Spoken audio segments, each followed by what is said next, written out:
So I got out of the bulking phase years ago. I realized, and I'm going to post the video tomorrow on my reels actually, where years ago I made the statement because I wanted to be on the magazine covers.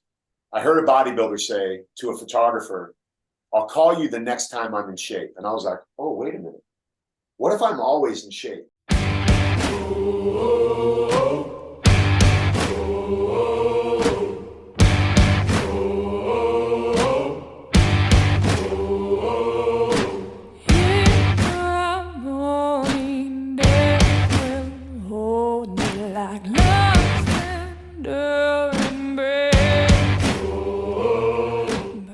Hello, everybody. It's Chris Crawley, Desire for Iron Fitness. I have a special guest for you today, a man who needs no introduction, but of course, I'll let him introduce himself anyway, Mr. Clark Bartram. Clark, thank you so much for joining today. Please introduce yourself for the one or two people who might not know who you are that come across the channel. Oh, Chris, I'm sure there's plenty more than that. Clark Bartram, as stated, been in the health and fitness industry for really my entire professional career, doing everything from being on magazine covers, articles I've written in magazines. I've been on Home Shopping Network, QVC, pretty much anything you can do in the fitness space. Now, including coaching men over 50, I've done it. And I'm very fortunate to have the career that I've been able to have for over 3 decades since I got out of the Marine Corps. And here we are today, man, at the age of 59. I'm still at it. You're still at it. Couple of jarheads. Figured out what we wanted to do after we got out of the Marine Corps, man. Hoorah, definitely. For me, getting fit actually didn't start until I was even on the pork chop platoon in the Marine Corps. I was an air winger, so that's like that 6 mile a year club type of thing. For those who don't know, you run the PFT at 3 miles every 6 months. And then I finally just kind of figured things out later on in life. Definitely not an athletic person until I was already in my 30s, and then now I'm closer to 50 than 40. You mentioned you're 59 years old. You look more like you're someone in his 30s than anything else, and that's what I really wanted to talk to you about today. When I've come across you over the years, a friend of mine, Tom Kayatopis, was talking about you as well, and then just recently you said something about on one of the Instagram reels that I saw. 59 years old, it is definitely not time to throw in the towel. And that's really what I'm trying to convey to a lot of people out there. I'm sure you have it in your friendships. I know I have it in my friendships. People that are around our age group just are ready to throw in the towel. And you don't have to. You know what I'm saying? And it's like, where would you begin with somebody who is definitely sporting the dad bod, is really got himself overweight, is dealing with a lot of problems? Where would you get that person started to going from the dad bod to not necessarily shredded if they don't want to, but at least healthy and functional for the rest of their life? Yeah, shred is the last thing I'll talk to anyone about. That's not the objective with what I do, and it shouldn't be the objective with what anyone does. You hit the nail on the head with being healthy, going to your doctor and getting a good report from your doctor, and being there for your family. So that's where I would start with the guy, telling him to put himself on the priority list, because what gets most guys in that position is they put their family, their business, and everything else. And that's what we were taught to do. And that's great until it's not great. And it's not great when we start looking at ourselves in the mirror. We're not proud of how we look. We're not the athlete that we were in high school or in college. We're not capable. I just had a guy join my program the other day, and he's a police officer for 25 years. And he told me, "Clark, the reason I joined your program is I couldn't jump a fence anymore with all of the gear on like I did when I just joined the force. So I realized that it was necessary for me to prioritize myself and get my fat ass back into shape." These are his words. Right. And every man needs to understand that it's okay, and it should be what he focuses on. And it's not selfish. It is for the family. It is for the business. And if he's completely alone and unemployed, it's for the stewardship of his body, like the gift that he has, right? This is the biggest treasure that any of us could possess in life, not Bitcoins or Teslas. It's this human body right here. Right. That amen to that. As you can see, I've got my cross in the background. For me, and I know you're a Christian as well, for me, it's when it boils down to taking care of this body, there's two things that we carry with us no matter where we go. Okay. I have a nice house. I've got a great job. I've been in law enforcement now for 24 years. I'm very blessed and everything, but all that aside, these are just things, but I always carry my body and my soul with me. And it's one of those things where it's like, if I'm not taking care of both, I'm thumbing my nose at God, who's given me a blessed enough body to do these types of things. For you, you've been a fitness model, for 30 plus years now. How does that sometimes with being a Christian, have you ever run into problems where like vanity starts to get in the way, and what do you do to overcome those types of issues? Well, vanity and lust, I mean, are really what gets in the way. And I'm not going to sit here and pretend like that's not a thing. And anyone who does is just lying to themselves and the people that they're speaking to. And what I did early on was made a decision with my wife, like training wise, I don't train women.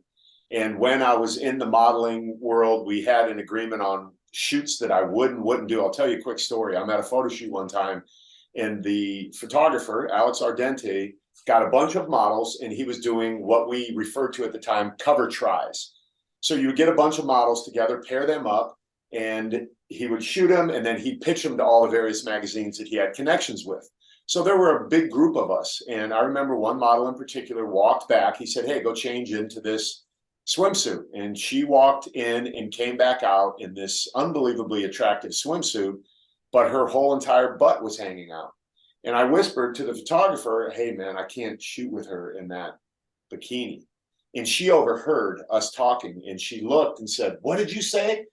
And I instantly got nervous because I thought she was going to tell me I was a jerk. And she said, "Did you say that you're not going to shoot with me because I'm in this thong bikini?" I said, "Well, yeah, it's an agreement I have with my wife." And I keep pointing at her because she's right in the other room. It's an agreement I have with my wife that I won't do this sort of thing because it's just something that we agreed that, it's just not right for us.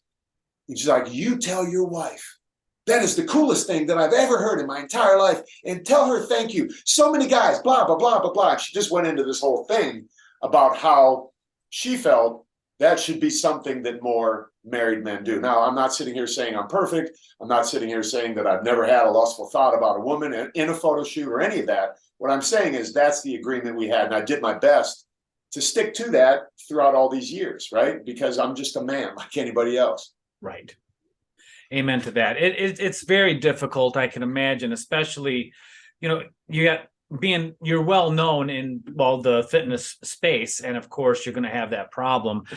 Just the fact of the matter is, in our later 20s, as I like to call it, those of us who are closer to 50 than 40, I just call it our late 20s.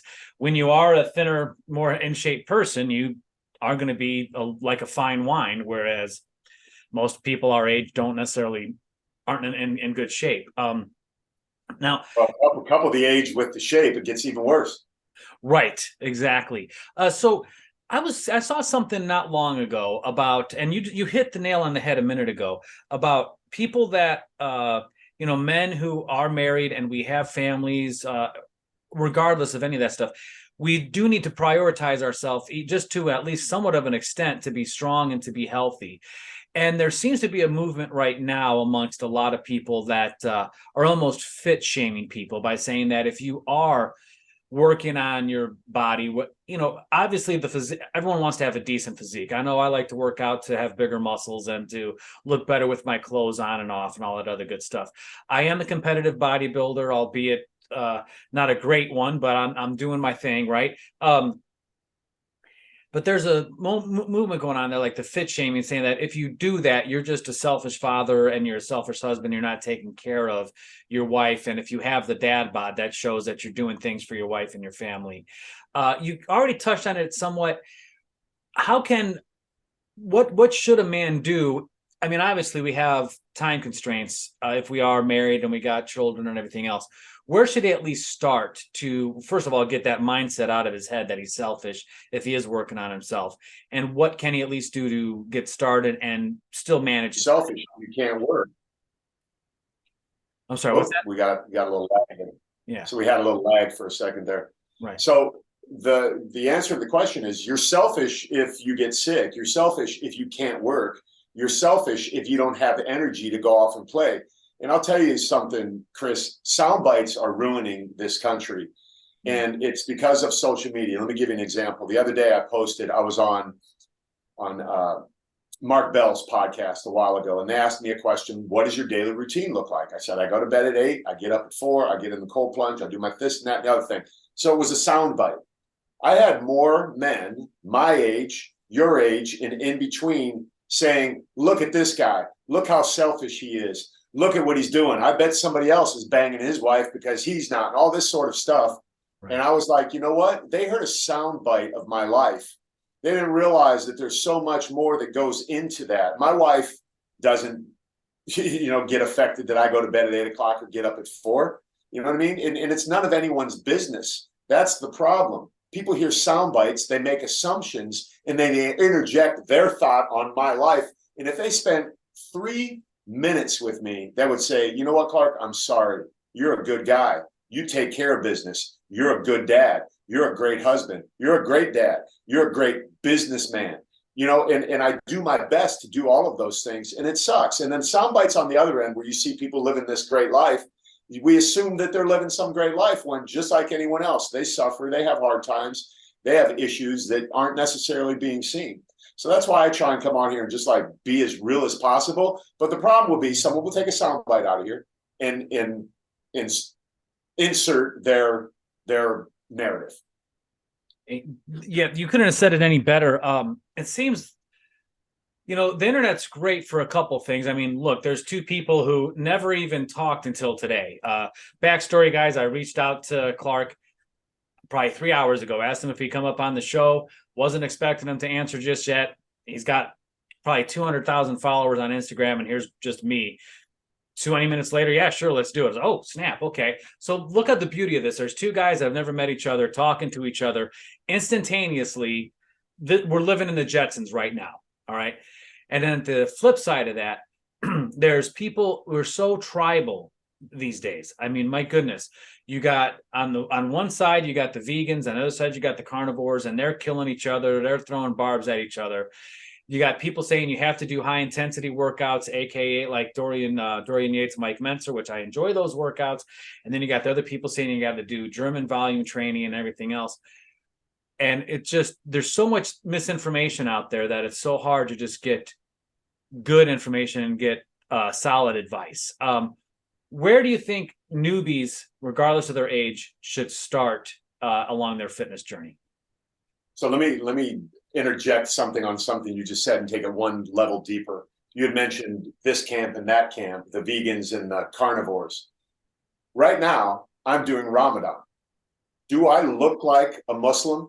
You know what I mean? Right. So I am a Christian man doing Ramadan. I've had people message me on my lives when I'm saying, hey, I'm involving myself in this for reasons that are personal to me. And it doesn't matter.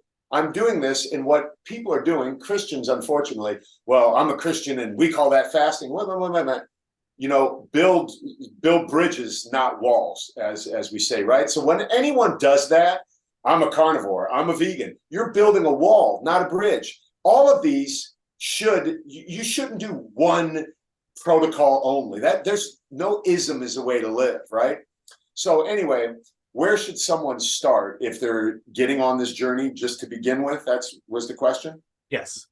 So they should start by realizing, going back to what we had said earlier, it's never too late. You're not too far gone. You do matter. You should do this. You should prioritize yourself. And it's not about looking perfect. No one looks perfect. With social media, there are lights, there are filters, there are a lot of things that would have people believing that people look better than they actually do. And I am someone who, over the years, you could go into Iron Man magazine. I would tell Michael Nephew, please don't Photoshop my photos. I don't want to put out any false imagery of who I am. Like, this is me today, like no Photoshop. It wasn't taken 3 months ago. When was that taken, Clark? Well, how old were you then? How much Photoshop did they do? Even to the point of drugs. I just posted something today where it's verified 100% by 3 different people. I'm natural. Blood don't lie. So anyway, the point is, just do this in an effort to be the best version of you possible. And whatever that manifests like in your life, then be happy with that, man. Be grateful that your legs and arms work. And even if they don't, If you're someone who uses a wheelchair, you could still be the best possible version of yourself. It doesn't mean that you should go in and just eat Burger King every single day. Right. Thank you. I was watching one of your videos earlier today about the 5 tips for increasing your testosterone. Would you like to go over that real quick for some of the folks who haven't heard that? Yeah, well, I've done so many, and I don't remember which 5 specifically, but you can't really put it down to 5 things. One of the things I tell people, and I'll just come off the top of the cuff right now, is belief. Right? If you go on the internet and you look at these guys who want to go out and like exploit everyone and say natty or not, or and suggest that everybody who looks good is not natural, they're trying to get everyone to believe that it's not possible. So they cite these studies that they have no clue what the study says, like this one. Every man after the age of 30 drops 1% of his testosterone every year. So at the age of 60, I would be half the man that I was at 30 if I didn't have a lifestyle or the epigenetic factor. So the second thing would be nutrition. What are you eating? What are you putting into your body? Are you putting processed, unhealthy foods that have no nutritional value, no zinc, no minerals, no vitamin D, none of the things that provide the nutrients to support the natural pathway of building testosterone? And then exercise. Are you exercising the right way for your body? You mentioned Mike Menser, one set to failure. I've never done that before. If it worked for him, like you said, great, good for you. I like going till I get a pump, feeling like I got a good workout in, but I'm not doing a Mike O'Hearn workout, even though he's one of my best friends. I just can't handle it. And then after that, community is a big one that is important because you got to be around like-minded people. One of the biggest things that professional athletes miss when they retire isn't necessarily playing the game. It's being in the locker room. If you're surrounded by testosterone, and you know this, being a cop, if you're surrounded by testosterone, your testosterone will naturally go up. There's no way around it. Men sync up in their cycles no differently than women sync up in their cycles. We're the same thing, just a little different, makeup hormone or with the hormones. Right. And then, another one would be just stress management. How do we manage stress? That includes sleep. Are you getting your 8 hours? Are you getting into REM sleep and deep sleep and having recovery time? So sleep and stress management really covers a lot of stuff. So if anyone focused on those 5 things right there, you could absolutely increase your testosterone naturally without the use of something exogenous. And like I said, it's not limited to those 5. Thank you. You mentioned stress. So something I want to bring up that I know for me, I'm basically going to get a quick free therapy session on you real quick. So so over the pandemic, a lot of people, including myself, enjoyed a little bit too much of adult beverages than we should. And so now it's become a problem for a lot of people. And if I'm going to be completely honest, it's difficult for me to go maybe 2 or 3 days without wanting to have a nightcap or whatever. And I know that I'm doing nothing but drinking empty calories. And as far as testosterone, as far as weight gain, all that other stuff, it's hurting me. And I'm sure you've had clients over the past couple of years that maybe that's something that's difficult for them too. What have you found to be better alternatives to the nightcap of whiskey, gin, vodka, whatever? Yeah, well, screw my clients. Let's talk about me. I had the same exact situation. I'll tell you, I'm going to be 100% honest. During COVID, I never drank. Me and my wife, that was another agreement we made. While we were raising our kids, we had one of them come and say, hey, something about drinking. So we made a decision together to not drink. And then I don't know what it was. One day I started drinking again. And then when COVID hit, boom, I really started drinking to the point where my wife's like, man, you probably should cut back. And I got myself into some stupid situations when I was drunk, just straight up drunk.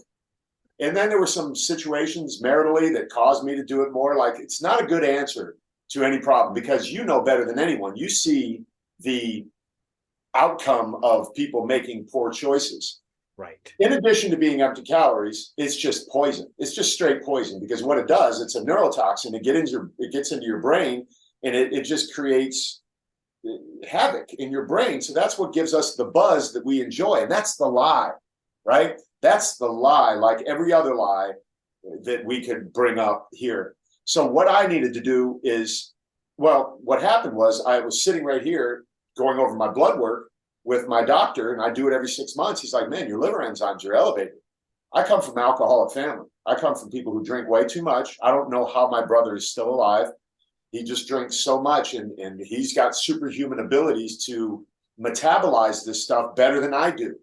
So my doctor saw in my liver enzymes, he's like, would you mind if I asked you to stop drinking? I said, done. That's it. It's done. He asked me to get off some prescription medication that I was on. I literally chucked it over my shoulder when he was in here, finasteride for my prostate. So I got that cleaned up, and then I did this Ramadan thing. I'm 6 days in, and I said, okay, how do I want to drill down into this thing spiritually? I'm really making alcohol something that is not going to be a part of my life, at least for this 30 days. And like you, Chris, I was craving it every, a glass of wine, shot of tequila, a little buzz, go to sleep. You're not sleeping when you go to sleep with alcohol. That's facts. It's not sleep. You're getting knocked out somehow, but it's not true restorative sleep. So the alternative would be fighting through the temptation, fighting through the addiction, whether we want to categorize it as that. It is. If we are craving it's becoming an addiction, maybe not one that's got a hold of us yet, but it is certainly something that we need to be aware of. My friend in the gym today started telling me all of these things about his family. They have diabetes, and this and that and the other thing. And I said, those are all hints into your future. So if I have alcoholics in my family, that's a hint into my future. And if I'm not smart enough to look at those things and understand it, that's why doctors ask us for family history.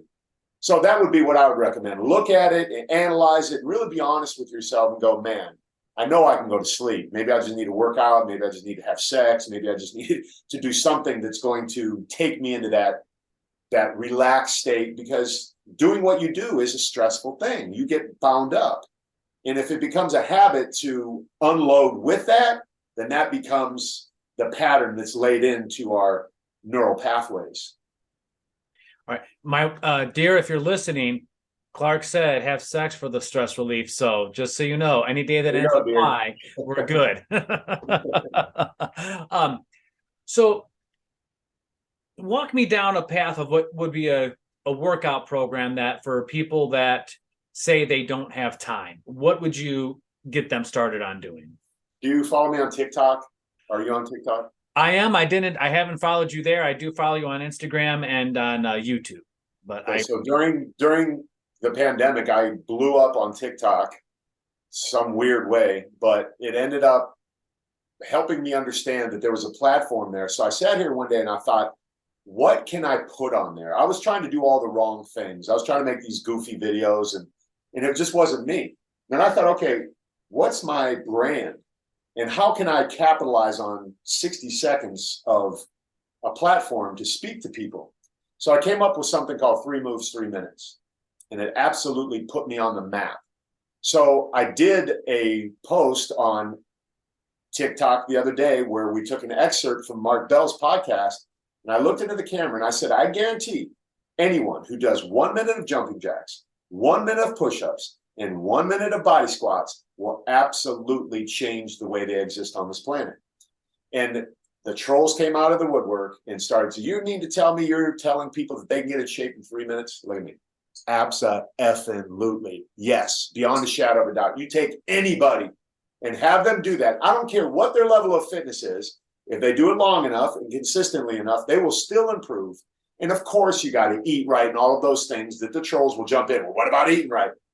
They didn't ask me about eating right. They asked me about exercise specifically. So that's, I'm telling you, body weight exercises done for whatever amount of time you can do them for, moving through different ranges of motion, like jumping jacks, jump twists, and stuff like this, like this, what we do back in grade school. That all works. It was the President's Council on Physical Fitness. How do you stay low percent body fat year round? I know a lot of us especially the bodybuilders in the bulking phase. I can't see my abs right now unless I really squint. What's the secret, if you will? So I got out of the bulking phase years ago. I realized, and I'm going to post the video tomorrow on my reels actually, where years ago I made the statement because I wanted to be on the magazine covers. I heard a bodybuilder say to a photographer, "I'll call you the next time I'm in shape." And I was like, oh, wait a minute. What if I'm always in shape? What if Clark Bartram is always in shape? So that was my calling card to all of the magazines back in the late 80s, early 90s, when I first started getting into the magazines. Because I heard a guy say, "I'll call you the next time I'm in shape." So basically what he was saying is I'm going into a bulking phase, meaning I won't have abs. And that's what gets me all the gigs is abs. So I decided at that point, I didn't want to get big to gain a couple ounces of muscle. Really, that's what it comes down to. You ain't gaining pounds of muscle when you go on a bulk or a dirty bulk. This is stupid. To me, it's just the dumbest logic on planet Earth. People put on 15 pounds of fat, and when they get on stage, there's no difference in their muscle. None. You're going to end up maybe a half a pound heavier. And when you go to the judges after you get sixth place there, and you say, what should I do? You need to get leaner. You need to get a little bit leaner. Okay, you're back to square one. And I'm not trying to be disrespectful or rude. I'm just telling you, like, I see it. I just don't, especially if someone is natural trying to do this. Why put on body fat and fight to get it off for maybe, let's say you did a 10-week get fat phase, and then you diet back down for 12 weeks. What are you going to gain? Maybe a pound?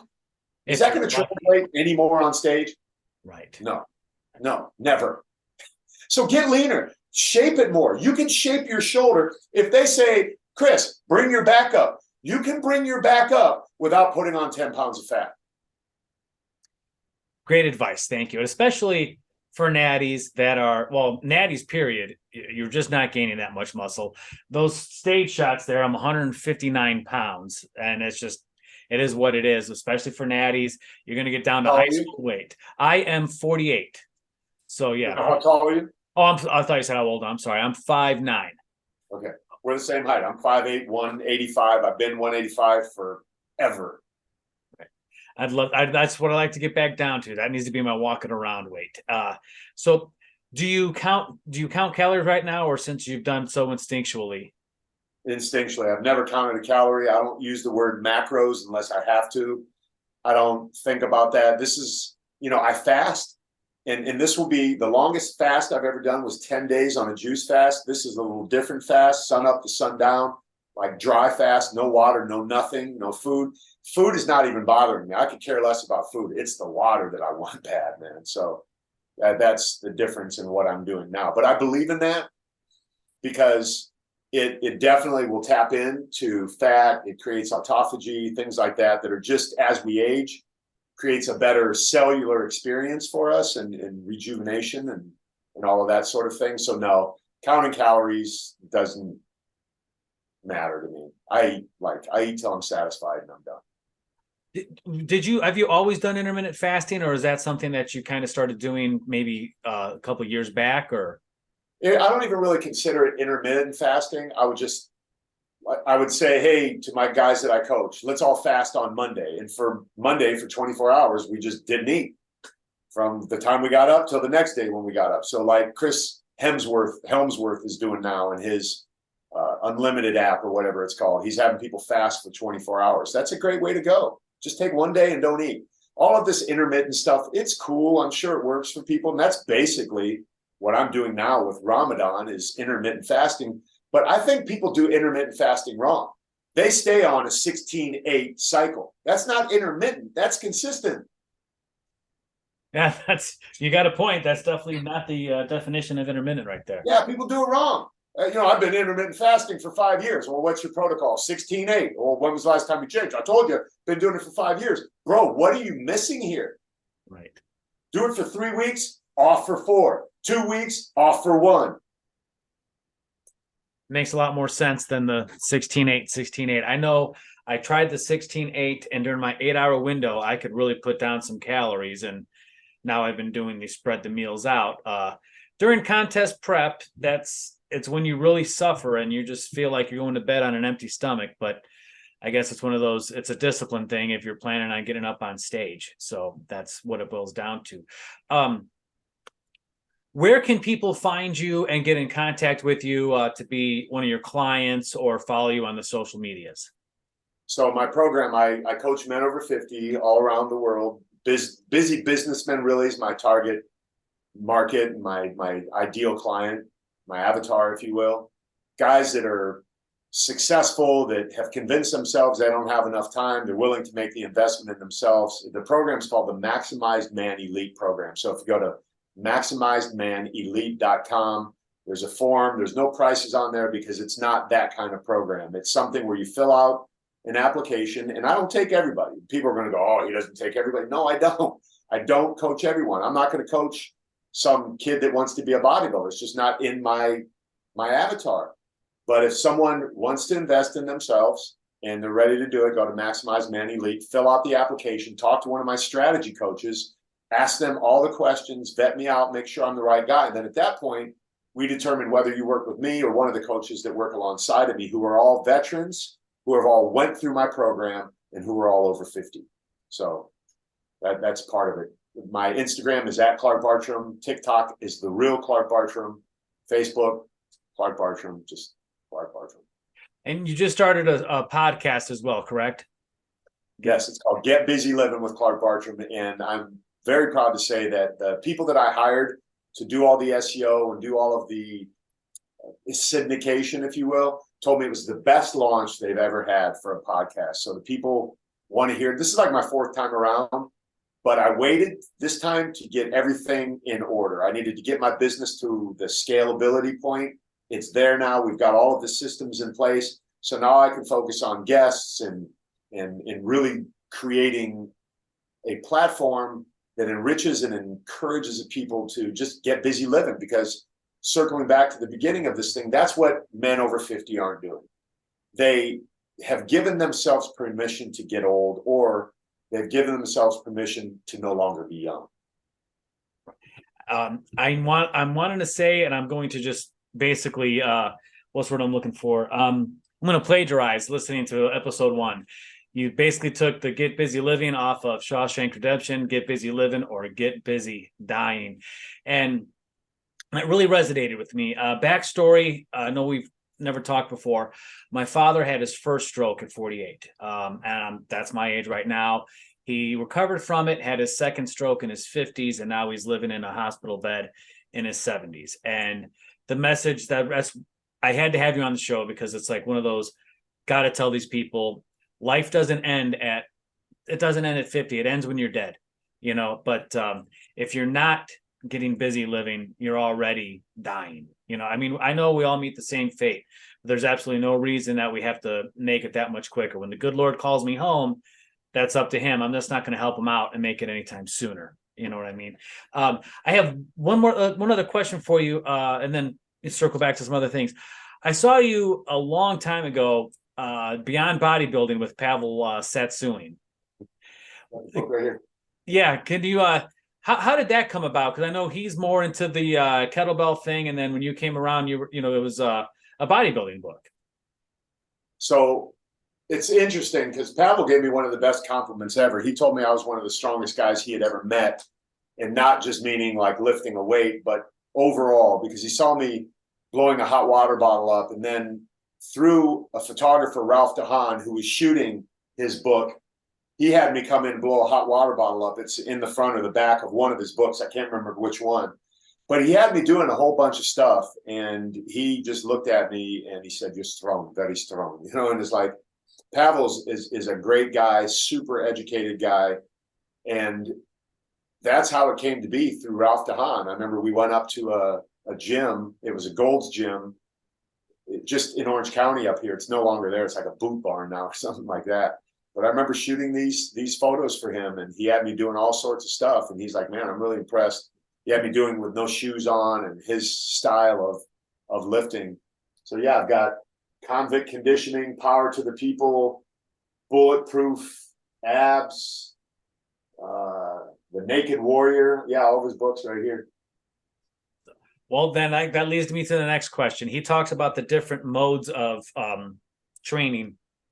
What's your favorite mode between the kettlebells, body weight, and barbells and the like? I think I prefer metabolic style training, not necessarily CrossFit, but more functional type. I guess CrossFit would be the closest thing to it. I coined something called metabolic mayhem. Actually, me and my buddies did something similar to it yesterday. We did 10 minutes of lunges. Then we had two tires, one higher than the other one. And then we had a sled. So we all did 10 minutes of lunges together. And then one guy got on the big tire. Another guy got on the smaller tire. We did step ups, jumps, whatever we wanted to do. And then the other guy was dragging the sled. So then we moved, boom, and we moved. And we did rounds of that outside. In that style of training I like over, isolated bodybuilder type stuff. I appreciate that, but I'm more about functionality and athleticism than I am aesthetics. The aesthetics come through functionality and through being athletic. So you had mentioned something earlier. I wasn't really much of an athlete. Everybody's an athlete.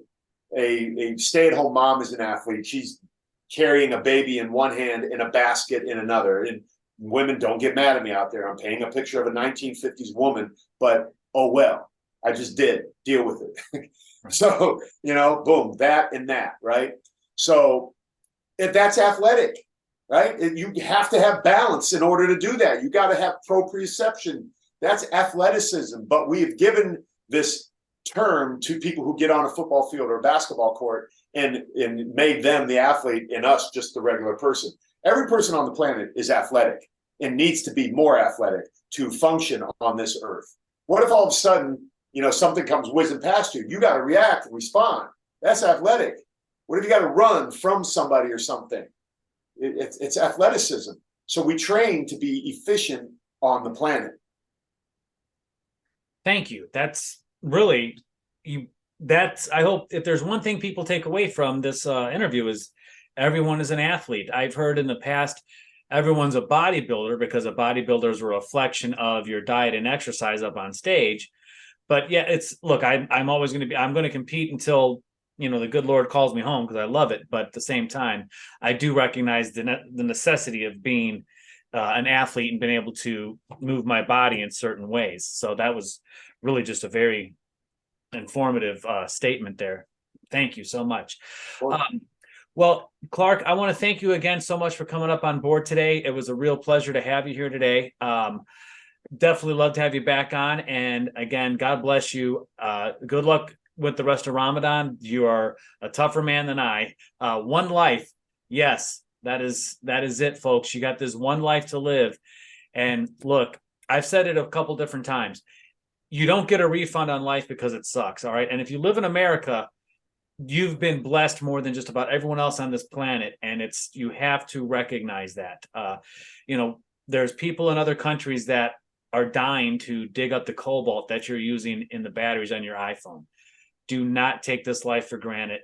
Give something back and make sure you're taking care of this jar of clay that God gives you to carry your soul in. So, Clark, God bless you. Thank you so much for being on board. Thank you, brother. Thanks for having me. Definitely.